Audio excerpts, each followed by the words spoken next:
दोस्तों mega screen physics के इस यूट्यूब चैनल पे आप सभी का स्वागत है। उम्मीद करता हूँ अभी तक आपने हमारे चैनल को सब्सक्राइब कर दिया होगा, नहीं किया तो यार जरूर कर दें और बेल आइकन को प्रेस करना ना भूलें ताकि हमारे वीडियो से रिलेटेड कोई भी नोटिफिकेशन हो आपके फ़ोन तक सबसे पहले पहुँचे। तो स्टार्ट करते हैं यार, kinematics motion in a straight line. ठीक है, तो सबसे पहले यार जो क्लास 11th में जो फिजिक्स में जितनी भी मैकेनिक्स दी गई हैं, ठीक है, उसका मतलब क्या होता है। तो जो मैकेनिक्स है यार एक फिजिक्स की एक ऐसी ब्रांच है जिसमें हम ऑब्जेक्ट के या पार्टिकल के मोशन के बारे में स्टडी करते हैं, पार्टिकल के मोशन के बारे में स्टडी करते हैं। यानी मैकेनिक्स एक ऐसी ब्रांच है फिजिक्स की जिसमें हम लोग मोशन के बारे में स्टडी करते हैं, जो पार्टिकल मूव करता है उसके बारे में स्टडी करते हैं। तो जो भी मैकेनिक्स है यार, मैकेनिक्स में क्या क्या हिस्से आ सकते हैं। देखो, मोशन अ स्ट्रेट लाइन जो आपका टॉपिक होगा वो आ सकता है, ठीक है। मोशन अ प्लेन, वर्क पार एनर्जी हो जाएगा, ठीक है। ये सब मतलब कि ये अब ऐसे बहुत सारे आ सकते हैं यार मैकेनिक्स में, बहुत सारे जितने भी मतलब फिजिक्स का हमारा क्लास 11th का आधा से ज़्यादा हिस्सा हमारा मैकेनिक्स ही है, ठीक है। तो यार जो मैकेनिक्स है वो 3 भागों में क्लासीफाई किया गया है, स्टैटिक्स, काइनेमैटिक्स और डायनेमिक्स, ठीक है। मैकेनिक्स को 3 भागों में बांटा गया है, स्टैटिक्स, काइनेमैटिक्स और डायनेमिक्स। तो स्टैटिक्स का मतलब आपको पता होगा यार, जब ऑब्जेक्ट रेस्ट पर होता है, जैसे स्टैटिक्स यहाँ पर है। तो स्टैटिक्स वो मैकेनिक्स की वो ब्रांच है जिसमें हम लोग ऑब्जेक्ट के रेस्ट के ऊपर पढ़ते हैं, है ना। मैकेनिक्स फिजिक्स की वो ब्रांच है जिसमें ऑब्जेक्ट के रेस्ट के बारे में हम पढ़ते हैं, ठीक है। इसमें टाइम फैक्टर कोई रोल प्ले नहीं करता, टाइम फैक्टर कुछ रोल प्ले नहीं करता। क्यों यार, देखो अगर कोई ऑब्जेक्ट रेस्ट पर है तो उसके लिए 1 आवर बीत जाए, 2 आवर बीत जाए, 3 आवर बीत जाए, कितना भी समय बीत जाए वो बॉडी रेस्ट पर ही रहेगी, वो बॉडी तो रेस्ट पर ही रहेगी कितना भी समय बीत जाए। तो इसलिए टाइम फैक्टर उसके लिए कोई भी रोल प्ले नहीं करता, ठीक है। अब आते हैं काइनेमैटिक्स में। तो यार काइनेमैटिक्स में क्या होता है कि देखो, काइनेमैटिक्स में अभी एक बार और स्टैटिक्स की चीज़ें समझ लेते हैं कि अगर बॉडी रेस्ट पर है, अगर बॉडी रेस्ट पर है तो इसका मतलब ये नहीं कि उस पर कोई फोर्स नहीं लग रहा। सुन लो, अगर कोई बॉडी रेस्ट पर है तो इसका मतलब वो नहीं कि उस पर कोई फोर्स नहीं लग रहा, उस पर बहुत सारे फोर्सेस लगते हैं, बट फिर भी वो रेस्ट पर होता है क्योंकि उस पर रिजल्टेंट फोर्स 0 होता है। बॉडी रेस्ट पर है इसका मतलब बहुत सारे फोर्सेस उस पर लग रहे हैं, पर फिर भी वो रेस्ट पर है क्योंकि उसका रिजल्टेंट फोर्स जो है उसके बॉडी पर वो 0 है, ठीक है। तो यार अभी पढ़ लेते हैं काइनेमैटिक्स क्या होता है। तो काइनेमैटिक्स के बारे में स्टडी करते हैं। तो काइनेमैटिक्स क्या होता है। तो काइनेमैटिक्स मैकेनिक्स की वो ब्रांच है जिसमें हम लोग पार्टिकल के मोशन के बारे में पढ़ते हैं, ठीक है। पार्टिकल के मोशन के बारे में पढ़ते हैं, पर हम ये नहीं पढ़ते हैं कि मोशन किस वजह से हो रहा है। मोशन तो हो रहा है, हम ये पढ़ते हैं कि मोशन के दौरान कितना डिस्टेंस कवर होता है, कितना डिस्प्लेसमेंट कवर होगा, क्या स्पीड से हमारी बॉडी चलेगी, कितनी उसकी वेलोसिटी होगी, क्या एक्सेलरेशन होगा, क्या जर्क होगा। और मोशन की तीनों इक्वेशन काइनेमैटिक्स के अंतर्गत आती हैं, ठीक है। पर हम ये नहीं पढ़ते कि किस फोर्स की वजह से मोशन हो रहा है, यानी हम फोर्सेस की स्टडी नहीं करते, हम ये कॉज नहीं पढ़ते कि किस कारण से मोशन हो रहा है, ये हम नहीं पढ़ेंगे काइनेमैटिक्स में। पर इसमें टाइम फैक्टर जो है हमारा रोल प्ले करता है, टाइम फैक्टर जो हमारा रोल प्ले करता है। यार देखो, टाइम फैक्टर तो बिल्कुल रोल प्ले करेगा। क्यों? क्योंकि यार कितने समय में कितना ऑब्जेक्ट हमारा डिस्टेंस ट्रैवल करता है, कितना डिस्प्लेसमेंट कवर करता है, कितने समय तक उसका एक्सेलरेशन रहता है, कितने समय तक उसका वेलोसिटी कांस्टेंट रहती है। तो यार समय तो बिल्कुल डिपेंडेंट होगा, समय तो यार इफेक्ट करेगा कि समय का तो भूमिका ज़्यादा होगी ना काइनेमैटिक्स में, ठीक है। स्टैटिक्स में नहीं होगी बट काइनेमैटिक्स में होगी। और तीसरी ब्रांच जो है हमारी है डायनेमिक्स।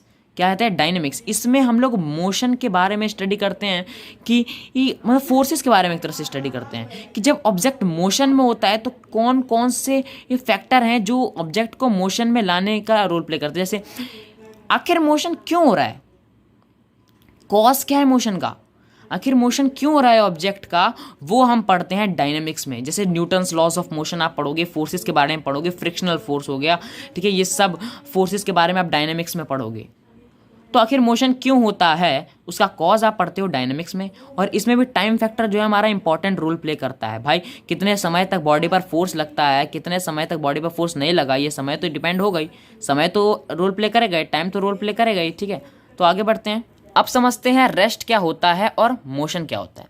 तो सबसे पहले रेस्ट समझते हैं। तो अगर ऑब्जेक्ट की जो पोजिशन है वो चेंज नहीं हो रही है, सुन लो, अगर ऑब्जेक्ट की पोजीशन हमारी चेंज नहीं हो रही है अपने सराउंडिंग के रिस्पेक्ट में। सराउंडिंग का मतलब क्या होता है यार? सराउंडिंग का मतलब अपने आसपास के रिस्पेक्ट में, अपने आसपास के अनुसार जब उसकी पोजीशन चेंज नहीं होती है तो हम लोग कहते हैं कि ऑब्जेक्ट जो है हमारा रेस्ट पर है ना। अगर आप कोई जगह पे खड़े हो तो अपने सराउंडिंग के रिस्पेक्ट में, जो आपकी सराउंडिंग में जितने भी ऑब्जेक्ट्स रखे होंगे उनके रिस्पेक्ट में आप क्या हो, रेस्ट पर हो, क्योंकि आपकी पोजीशन चेंज नहीं हो रही है, तो इसलिए आप किस पे हो, रेस्ट पर हो। एग्जाम्पल के लिए जैसे बुक टेबल पे रखी हुई है, तो अगर बुक टेबल पे रखी हुई है तो बुक की जो पोजीशन है वो समय के साथ चेंज नहीं हो रही, इसलिए हमारा बुक क्या होगा, रेस्ट पर होगा।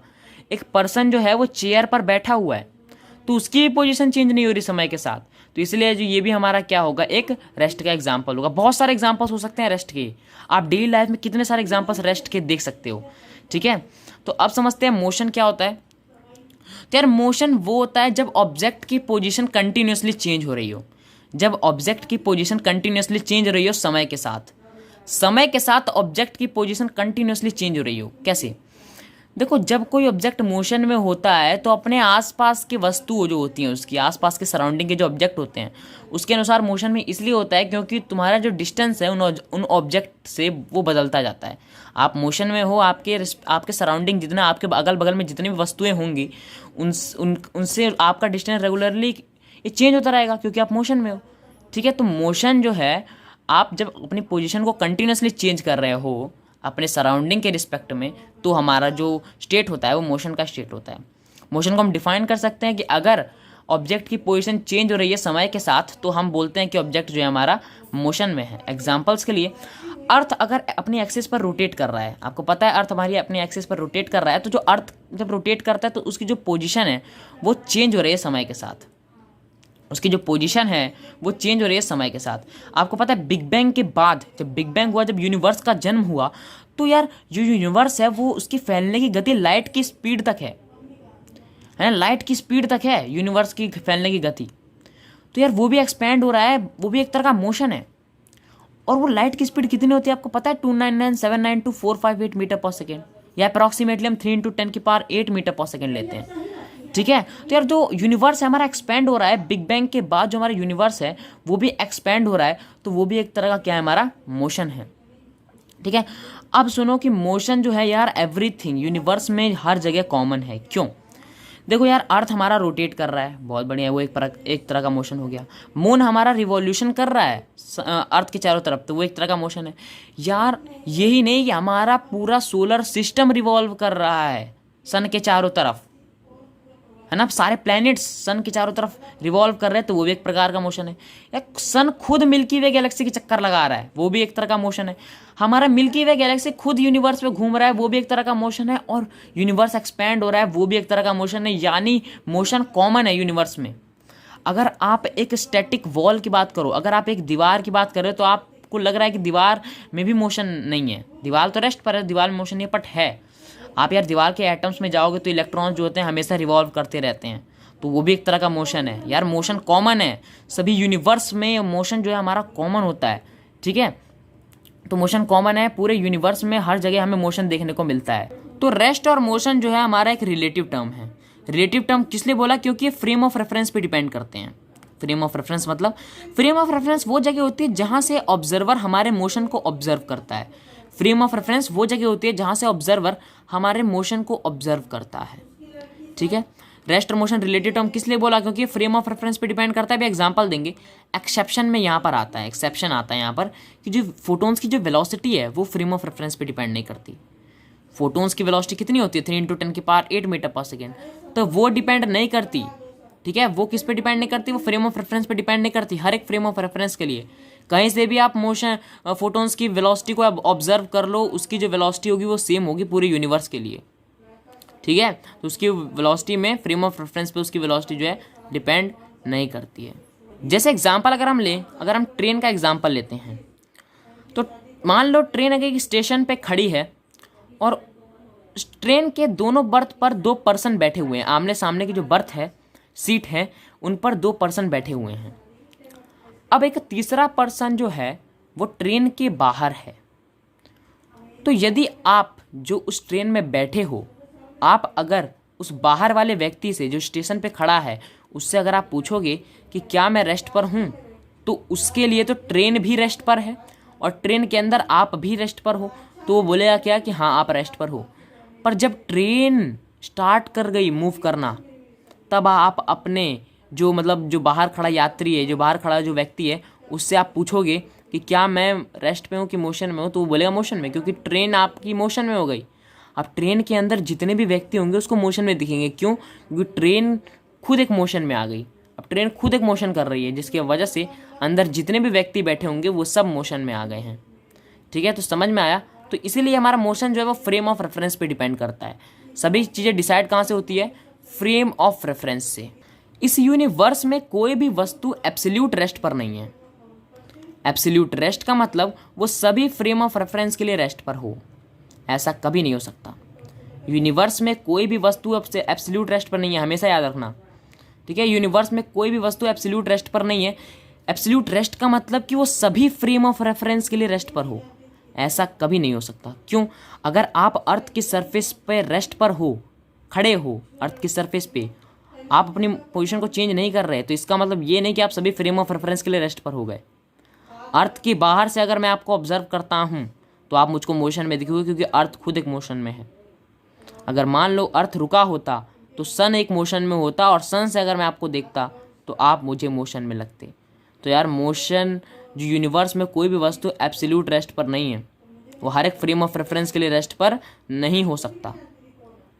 ठीक है, तो आपको समझ में आना चाहिए कि जो यूनिवर्स में कोई भी वस्तु एब्सोल्यूट रेस्ट पर नहीं होता, हर कोई का एक ना एक मोशन होता है, बस फ्रेम ऑफ रेफरेंस पर वो डिपेंड करता है। अब एक पॉइंट देखते हैं यहाँ पर कि जो ये तो ज़रूरी है कि जिस डायरेक्शन में मोशन हो रहा है बॉडी का, वेलोसिटी भी उसी डायरेक्शन में हो। जिस डायरेक्शन में ऑब्जेक्ट का जो मोशन हो रहा है, वेलोसिटी भी उसी डायरेक्शन में होती है। पर यह ज़रूरी नहीं है कि जिस डायरेक्शन में ऑब्जेक्ट का मोशन हो रहा है, एक्सेलरेशन की भी डायरेक्शन उसी में हो, मतलब एक्सेलरेशन भी उसी डायरेक्शन में हो, ये ज़रूरी नहीं है। हो सकता है आपका मोशन आगे हो रहा है, वेलोसिटी की डायरेक्शन आगे है, वो तो ज़रूरी है कि जिस डायरेक्शन में मोशन हो रहा है वेलोसिटी की डायरेक्शन भी उसी में होगी, उसी डायरेक्शन में होगी, मोशन के डायरेक्शन में। बट ये ज़रूरी नहीं है कि मोशन जिस डायरेक्शन में हो रहा है आपकी एक्सेलरेशन भी उसी डायरेक्शन में हो, ये बिल्कुल भी जरूरी नहीं है। क्यों? क्योंकि यार हो सकता है कि आपकी स्पीड कम हो रही हो, जिसकी वजह से एक्सेलरेशन आपके मोशन के अपोजिट डायरेक्शन में लग रहा हो। तो एक्सेलरेशन, ये जरूरी नहीं है कि एक्सेलरेशन हमेशा मोशन की डायरेक्शन में होगा। ठीक है, तो यार इस चैप्टर में मोशन में स्ट्रेट लाइन पढ़ेंगे, जिसको हम मोशन वन डायमेंशन भी कहते हैं, और इसको कई लोग रेक्टिलिनियर मोशन भी कहते हैं। तो यार मोशन स्ट्रेट लाइन का मतलब केवल एक डायमेंशन का मोशन, कि ऑब्जेक्ट जो है वो किसी भी एक डायमेंशन में मूव कर रहा है, एक्स में या फिर मूव कर रहा है, या वाई में मूव कर रहा है, या जेड में मूव कर रहा है, किसी भी एक एक्सिस के अलॉन्ग वो मूव कर रहा है, तो हम पढ़ते हैं motion in a straight line, जिसको हम क्या बोलते हैं? वन डायमेंशनल मोशन, या फिर हम बोलते हैं रेक्टिलिनियर मोशन।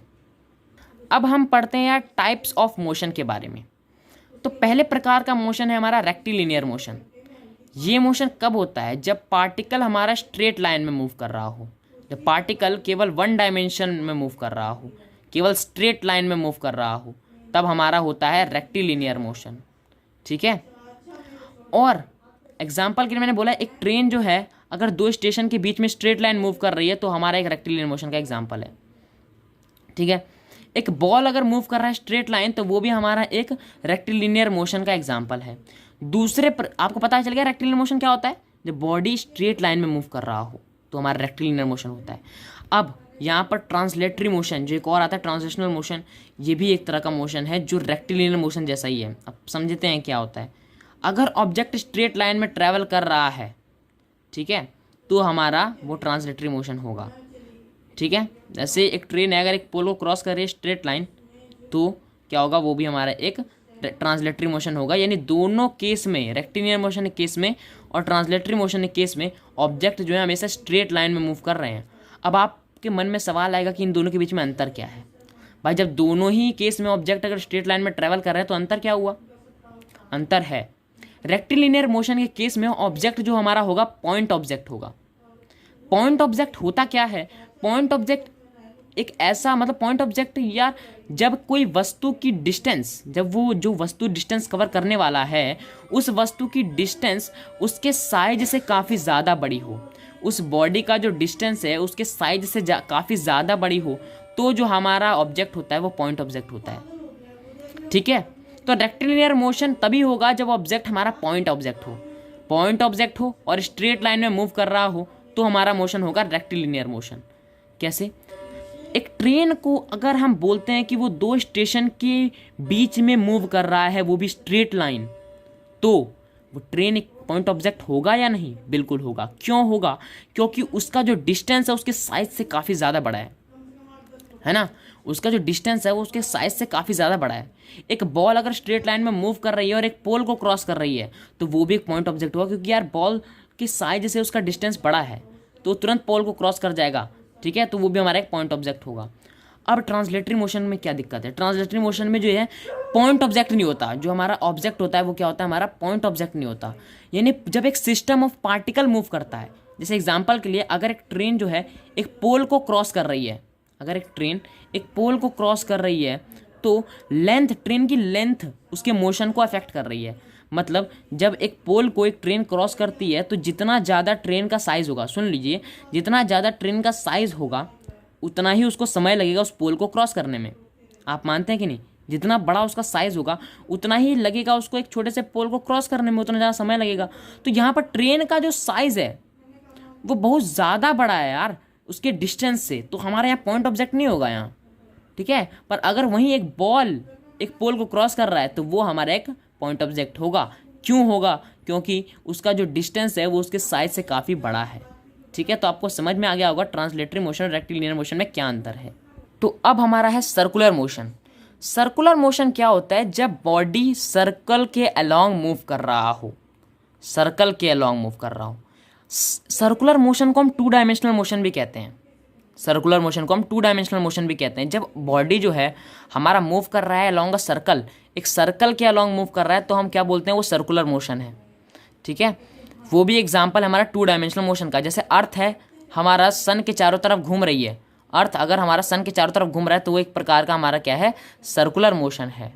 जैसे मून रिवॉल्व कर रहा है अर्थ के चारों तरफ, वो भी एक प्रकार का हमारा सर्कुलर मोशन है। जैसे एक मंकी है, वो साइकिल, जो एक आदमी के साइकिल के टॉप पर बैठा है, हैंडल पर बैठा है, और जो साइकिल है वो सर्कुलर ट्रैक मतलब गोल गोल घूम रहा है, तो हमारा वो भी क्या होगा, एक तरह का सर्कुलर मोशन होगा।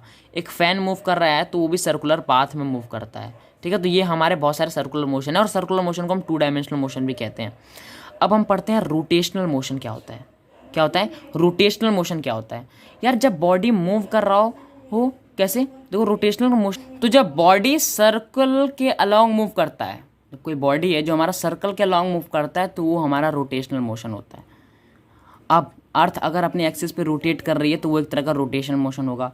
जब सन है अपने एक्सिस पे अगर रोटेट कर रहा है तो वो भी एक तरह का रोटेशनल मोशन होगा। तो यार दोनों ही सर्कुलर मोशन, रोटेशनल मोशन में, दोनों ही मोशन में हमारा ऑब्जेक्ट सर्कल के अलोंग मूव करता है। यार ये कैसे? ये तो बड़ा अजीब है। तो अंतर क्या हुआ?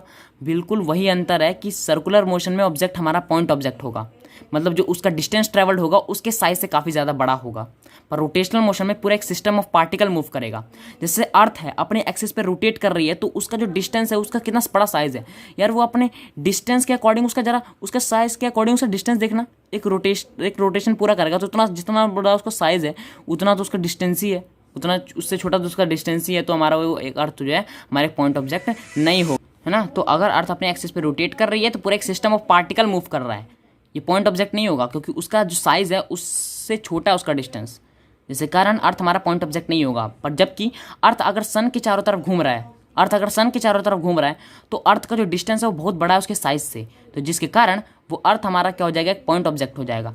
अब चलते हैं अगले तरह के मोशन में जिसको हम बोलते हैं ऑसिलेटरी मोशन, और इसको हम टू एंड फ्रो मोशन भी कहते हैं। ऑसिलेटरी मोशन में ये जो हमारा जैसे घड़ी का पेंडुलम आपने देखा होगा, तो क्या करता है, जितने समय में आगे जाता है उतने समय में पीछे जाता है, मतलब लेफ्ट साइड में जितने समय में जाता है राइट साइड में भी उतने समय में जाता है। एक पेंडुलम जो होता है घड़ी का, वो एक तरह का क्या है हमारा ऑसिलेटरी मोशन। और वाइब्रेटरी मोशन क्या होता है? तो वाइब्रेटरी मोशन क्या होता है, हमारा फास्टेस्ट ऑसिलेशन। मान लो किसी भी कंडक्टर में अगर आप टेम्परेचर बढ़ाते हो तो इलेक्ट्रॉन का जो कोलिजन है वो जल्दी जल्दी होने लगता है।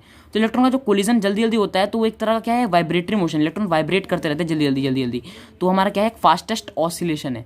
क्या है हमारा, एक फास्टेस्ट ऑसिलेशन है, ठीक है ना। तो आपको समझ में आ गया कि वाइब्रेटरी मोशन हमारा एक फास्टेस्ट ऑसिलेशन होता है। जैसे गैसेस के एटम अगर फास्ट एकदम वाइब्रेट करते रहते हैं, एकदम जल्दी जल्दी वाइब्रेट करते रहते हैं, तो वो भी हमारा क्या है, एक वाइब्रेटरी मोशन है। क्योंकि वाइब्रेटरी मोशन क्या है, हमारा फास्टेस्ट ऑसिलेशन। वाइब्रेटरी मोशन में अंतर क्या है, ऑसिलेटरी मोशन में अंतर क्या है?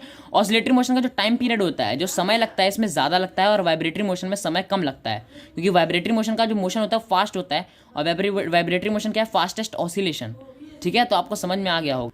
कोऑर्डिनेट के आधार पर भी मोशन को 3 भागों में बांटा गया है। मोशन इन 1 डायमेंशनल, ठीक है, मोशन इन 2 डायमेंशनल और मोशन इन 3 डायमेंशनल। तो ये हमारा किसके आधार पर बांटा गया, कोऑर्डिनेट्स के आधार पर। तो वन डायमेंशनल मोशन क्या होता है यार, अभी आप वन ही डायमेंशनल मोशन पढ़ रहे हो, मोशन स्ट्रेट लाइन जिसको आप मोशन रेक्टिलिनियर मोशन भी कहते हो, तो वो मोशन वन डायमेंशनल होता है।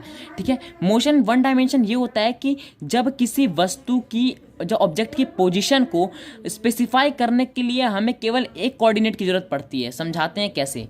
जैसे आपको यहाँ दिख रहा होगा एक लाइन के अलोंग अगर एक बॉडी मूव कर रहा है तो यार ये हमारा एक तरह का मोशन वन डायमेंशन है, क्योंकि वो स्ट्रेट लाइन में मूव कर रहा है। ठीक है, उसके पोजीशन को बताने के लिए हमें केवल एक कोऑर्डिनेट की जरूरत पड़ेगी, केवल एक कोऑर्डिनेट की। तो ये हमारा क्या होगा, मोशन इन वन डायमेंशनल। ये हमारा क्या हो जाएगा, वन डायमेंशनल मोशन। जैसे मोशन अंडर ग्रेविटी होता है, वो वाई एक्सिस के अलॉन्ग मूव करता है। तो ऊपर वाला जो अगर स्टोन को हम ऊपर नीचे फेंकते हैं तो ग्रेविटी के अलॉन्ग में जो मोशन होता है वो भी हमारा एक तरह का क्या है, मोशन इन वन डायमेंशन। क्योंकि यार वो ऊपर जाता है तो वो भी एक तरह का वन डायमेंशन है, नीचे आता है तो वो भी एक तरह का वन डायमेंशनल मोशन है, क्योंकि वो एक एक्सिस के अलॉन्ग मूव कर रहा है। उसकी पोजिशन को बताने के लिए केवल एक ही कोऑर्डिनेट काफ़ी होगा। अब पढ़ते हैं हम two dimensional motion. Two dimensional motion क्या होता है, तो यार टू डायमेंशनल मोशन क्या होता है, टू डायमेंशनल मोशन वो मोशन होता है जब बॉडी के पोजीशन को बताने के लिए हमें दो कोऑर्डिनेट्स की जरूरत पड़ती है। कितने कोऑर्डिनेट्स की जरूरत पड़ती है, दो कोऑर्डिनेट्स की जरूरत पड़ती है। तो हम क्या पढ़ते हैं, motion in two dimensional. Motion in two dimensional यानी दो कोऑर्डिनेट की जरूरत पड़ती है अगर हमें मोशन को स्पेसिफाई करने के लिए, तो हम कहते हैं टू डायमेंशनल मोशन। इसको हम मोशन इन प्लेन भी कहते हैं। ठीक है, तो मोशन इन प्लेन को ही हम क्या कहते हैं, मोशन इन टू डायमेंशनल। जैसे एक सैटेलाइट है, अगर वो सन के चारों तरफ घूम रहा है या अर्थ के चारों तरफ घूम रहा है तो वो एक तरह क्या हो जाएगा, हमारा टू डायमेंशनल मोशन। अर्थ अगर सन के चारों तरफ घूम रहा है तो वो भी एक तरह का टू डायमेंशनल मोशन हो जाएगा। जैसे आपने पढ़ा होगा यार, अभी तो नहीं पढ़ा होगा मोशन टू डायमेंशनल में, प्रोजेक्टाइल मोशन। तो प्रोजेक्टाइल मोशन क्या है, टू डायमेंशनल मोशन। देखो इसके पोजीशन को बताने के लिए आपको दो कोऑर्डिनेट्स की जरूरत पड़ेगी, एक तो वाई कोऑर्डिनेट की जरूरत पड़ेगी, एक एक्स कोऑर्डिनेट की जरूरत पड़ेगी। तो दो कोऑर्डिनेट की जरूरत पड़ेगी आपको इसके पोजीशन को बताने के लिए। यहाँ पर अगर बॉडी अगर सर्कुलर पाथ में मूव कर रहा है तो इसकी पोजीशन को बताने के लिए आपको दो कोऑर्डिनेट की जरूरत पड़ेगी। तो ये भी एक प्रकार का क्या हो जाएगा, हमारा मोशन इन टू डायमेंशनल। तो एक और पॉइंट समझते हैं कि जो वेलोसिटी की डायरेक्शन होती है कर्वलिनियर पाथ में, वो हमेशा टेंजेंशियल होती है। अभी समझाएंगे हम कैसे, एग्जाम्पल दे करके। ठीक है, अगर मोशन की जो डायरेक्शन है, वेलोसिटी की जो डायरेक्शन है, वो उसके कर्व लीनियर पाथ से टेंजेंशियल होती है, पर जो मतलब एक्सेलरेशन का जो डायरेक्शन है वो ज़रूरी नहीं है कि उसके जो पाथ से उसके पोजीशन से टेंजेंशियल हो। जैसे एग्जांपल देके आपको समझाते हैं हम।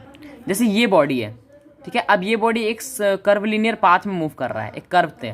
तो इस पॉइंट पर, पी पॉइंट पर इसकी जो वेलोसिटी की डायरेक्शन है वो यहाँ से टेंजेंशियल है, टेंजेंट है। ठीक है, तो ये हमारा हो गया वेलोसिटी का डायरेक्शन। बट एक्सेलरेशन का डायरेक्शन जरूरी नहीं है कि यहाँ से टेंजेंशियल हो, ये जरूरी नहीं है। ठीक है, तो कुछ कुछ केस में हो सकता है। तो यहाँ से ये हमारा जो वेलोसिटी की डायरेक्शन है वो इस पॉइंट से देखो टेंजेंशियल है कि नहीं। और यहाँ पर वेलोसिटी और एक्सेलरेशन के बीच में जो एंगल है वो थीटा है। अगर ये थीटा 90 डिग्री से छोटा है तो ये एक्सेलरेशन वेलोसिटी की तरफ आने लगेगा, वेलोसिटी की तरफ आने लगेगा, है कि नहीं। अगर यार ये एक्सेलरेशन जो थीटा है वो 90 डिग्री से अगर छोटा है ना, अगर जो थीटा है वो 90 डिग्री से छोटा है तो ये एक्सेलरेशन इस डायरेक्शन में जाने लगेगा, वेलोसिटी की ही डायरेक्शन में जाने लगेगा। ठीक है, वेलोसिटी की तरफ ही जाने लगेगा, जिसके कारण एक्सेलरेशन और वेलोसिटी एक ही डायरेक्शन में हो जाएंगे, जिसके कारण बॉडी की स्पीड बढ़ेगी। जब बॉडी अगर मूव कर रहा है किसी डायरेक्शन में और अगर एक्सेलरेशन और उसकी वेलोसिटी की डायरेक्शन सेम है तो बॉडी की जो स्पीड है वो इंक्रीज़ करेगी। बॉडी की स्पीड क्या करेगी, इंक्रीज़ करेगी। तो यहाँ पर देखो, अगर धीमे धीमे जैसे जैसे ये एंगल है जो एक्यूट एंगल हो जाए, मतलब 90 से छोटा हो जाए और 0 से बड़ा, और 0 हो जाएगा तो भाई बॉडी की स्पीड बढ़ेगी। पर अगर एक्यूट एंगल है 90 से जितना जितना छोटा जाएगा उतना ही ये एक्सेलरेशन इस साइड में होने लगेगा, है ना, इस साइड में होने लगेगा, इस साइड में होने लगेगा। तो जिसके कारण वेलोसिटी और एक्सेलरेशन एक ही डायरेक्शन में होंगे, जिसके कारण हमारी जो स्पीड है बॉडी की वो इंक्रीज कर जाएंगे। ठीक है, तो यहाँ पर देखो यार, इस पॉइंट पी पॉइंट पर बॉडी की जो वो वेलोसिटी है वो यहाँ से टेंजेंशियल है, टेंजेंट है। ठीक है, अगर ये इन दोनों के बीच में जो एंगल है वो अगर ऑब्ट्यूस एंगल हो जाए, ठीक है, मतलब 90 से बड़ा हो जाए, तो जिसके कारण ये एक्सेलरेशन अपोजिट डायरेक्शन में चले जाने लगेगा। और जब भी वेलोसिटी जिस डायरेक्शन में है बॉडी की, अगर उसके अपोजिट डायरेक्शन में एक्सेलरेशन लग रहा है ना, तो हमारा स्पीड जो होगा वो डिक्रीज़ करेगा। तो हमारा स्पीड क्या करेगा, डिक्रीज़ करेगा, है ना। आपको समझ में आ गया। और अगर 90 डिग्री हो जाए, एक्सेलरेशन और वेलोसिटी का बीच का एंगल 90 डिग्री हो जाए, तो वो एक स्पेशल केस बन जाएगा जिसमें बॉडी की जो स्पीड होगी वो कांस्टेंट होगी। ठीक है, हमेशा आप समझ में आ जाना चाहिए। अब पढ़ते हैं थ्री डायमेंशनल मोशन क्या होता है। यार 3 डायमेंशनल मोशन वो मोशन होता है जब बॉडी की पोजीशन को स्पेसिफाई करने के लिए हमें 3 कोऑर्डिनेट्स की जरूरत पड़ती है, 3 एक्सिस की जरूरत पड़ती है, 3 कोऑर्डिनेट्स की जरूरत पड़ती है, तो वो हमारा क्या होता है, एक 3 डायमेंशनल मोशन। ठीक है, जैसे हमने अगर अब 3 एक्सिस बनाते हैं, जैसे ये हमने 3 एक्सिस बनाई है, X Y and Z axis, ये 3 एक्सिस हमने बनाई है। और मान लो यहाँ से ये पार्टिकल है मान लो, और ये हम ओरिजिन से जहाँ पर हम खड़े हैं, मान लो ओरिजिन पे हम खड़े हैं, यहाँ से r डिस्टेंस दूर है, तो इसकी पोजीशन को बताने के लिए यहाँ पर r आप वेक्टर लगा सकते हो, क्योंकि पोजीशन एक वेक्टर क्वांटिटी है। ठीक है, तो यहाँ पर आपको पोजीशन को बताने के लिए आपको एक्स वाई जेड 3 कोऑर्डिनेट्स की जरूरत पड़ेगी। ठीक है, जिस कारण हमारा ये मोशन जो होगा 3 डायमेंशनल होगा। बहुत सारे एग्जांपल्स हो सकते हैं, एयर के पार्टिकल्स अगर मूव कर रहे हैं रैंडमली अलग अलग डायरेक्शन में, तो एक तरह का 3 डायमेंशनल मोशन होगा। एक इंसेक्ट अगर मूव कर रहा है तो 3 डायमेंशनल मोशन हो जाएगा। ठीक है, तो आपको समझ में आ गया होगा कि 3 डायमेंशनल मोशन क्या होता है, जिसके पोजीशन को बताने के लिए हमें 3 कोऑर्डिनेट्स की जरूरत पड़ती हैं। ठीक है, अब आते हैं पॉइंट ऑब्जेक्ट पर। तो यार पॉइंट ऑब्जेक्ट तो आपको मैंने बता दिया है कि अगर बॉडी का जो डिस्टेंस है वो बहुत ज़्यादा बड़ा है उसके साइज से, तो हमारा बॉडी क्या होगा, हमारा पॉइंट ऑब्जेक्ट होगा। ठीक है, अब आपको पता है कि मोशन हमारा और अलोंग में बटे हुए, जैसे uniform motion, non uniformly accelerated motion, non uniform accelerated motion. तो यूनिफॉर्म मोशन क्या होता है यार, इस मोशन में बॉडी की वेलोसिटी होती है हमारी कांस्टेंट। क्या होती है, बॉडी की वेलोसिटी कांस्टेंट होती है। यूनिफॉर्म मोशन में बॉडी कांस्टेंट वेलोसिटी से मूव करता है। यूनिफॉर्मली एक्सेलरेटेड मोशन में क्या होता है, यूनिफॉर्मली एक्सेलरेटेड मोशन में बॉडी की एक्सेलरेशन कांस्टेंट होती है। बॉडी का क्या कांस्टेंट होता है, एक्सेलरेशन कांस्टेंट होता है। और नॉन यूनिफॉर्मली एक्सेलरेटेड मोशन है, बॉडी का एक्सेलरेशन कांस्टेंट नहीं होता, जिसकी वजह से जर्क भी वहाँ जुड़ जाता है। जर्क समझाएंगे क्या होता है।